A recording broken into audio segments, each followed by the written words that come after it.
La carte mentale, comment ça marche? Voici une présentation plus détaillée de la carte mentale, aussi appelée mind mapping ou encore carte heuristique. Fonction de la carte mentale. Il s'agit d'une méthode qui permet d'obtenir une visualisation claire grâce à son arrêt sur image, telle une photographie de votre compréhension. Effectivement, elle permet la retranscription de votre cerveau, tel un brainstorming, en laissant libre cours à des cheminements cohérents d'informations, de concepts, d'idées, pensées, souvenirs, anecdotes et sensations rappelées. Vous pouvez donc faire appel à différentes associations multisensorielles afin de remplir la carte mentale. Celle-ci s'inspire directement du fonctionnement naturel du cerveau, avec une architecture sous forme de pensée radiale, relatif ou rayon, semblable à un arbre arpenté de branches d'idées qui eux-mêmes aboutissent à d'autres idées. Les avantages. Ce fonctionnement va donc amplifier la pensée et la créativité. Cela va aussi permettre de cibler plus aisément les informations essentielles et de mieux les mémoriser, faciliter la compréhension d'un texte et la concentration envers votre orateur. De plus, la carte mentale, attrayante visuellement, ne peut être que bénéfique pour votre attention. En effet, le fait d'utiliser un mot-clé et non une phrase permet de générer plusieurs idées. Une phrase, au contraire, est fixe et enfermée. De plus, il est plus simple de retenir un seul mot.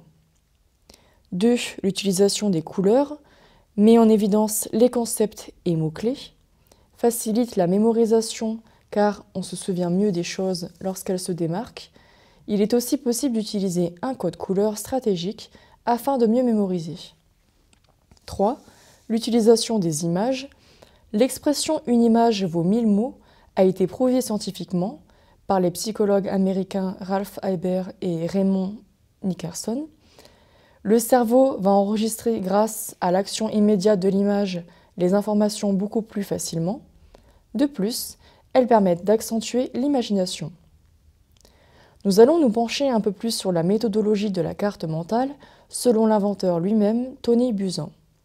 Les règles qu'il a élaborées permettent de structurer vos pensées et idées. Pour commencer, les cartes heuristiques sont réalisables soit à la main, dans ce cas vous aurez besoin d'une feuille de papier blanche, de crayons de couleur ou feutre, soit à l'aide de logiciels informatiques.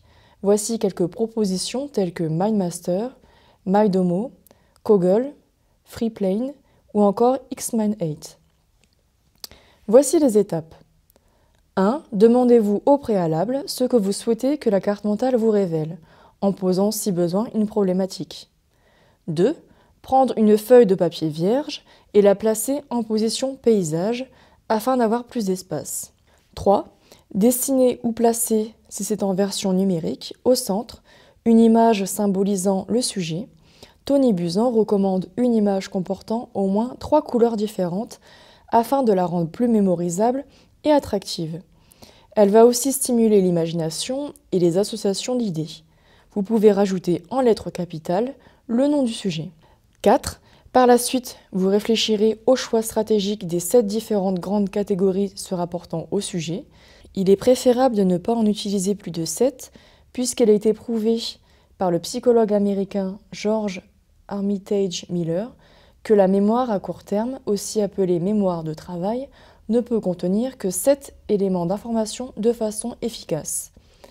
Il faut donc se demander de quelle information primordiale vous avez besoin pour commencer.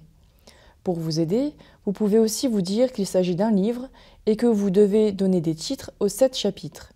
Vous pouvez aussi utiliser l'hexamètre de Quintilien, plus communément appelé la méthode QQO-QCCP, correspondant aux questions qui, quoi, où, quand, comment, combien, pourquoi. Ces grandes thématiques, appelées idées d'organisation de base, seront représentées sous forme de branches en partant de l'image centrale. Chaque branche contient une couleur différente et un mot-clé. Elles seront plus ou moins épaisses selon leur importance. Elles peuvent être courbées ou sous forme de flèches pour se finir par des ramifications. Libre à votre imagination. Vous pouvez rajouter des codes, tels que des triangles, croix, etc., ainsi que d'autres images. 5. Vous pouvez réfléchir aux mots-clés des nouvelles ramifications, 5 ou 6, composant les grandes branches, et ainsi de suite. De façon générale, vous pouvez utiliser la carte mentale à tout moment pour résoudre un problème, planifier un événement, effectuer vos révisions, prendre des notes.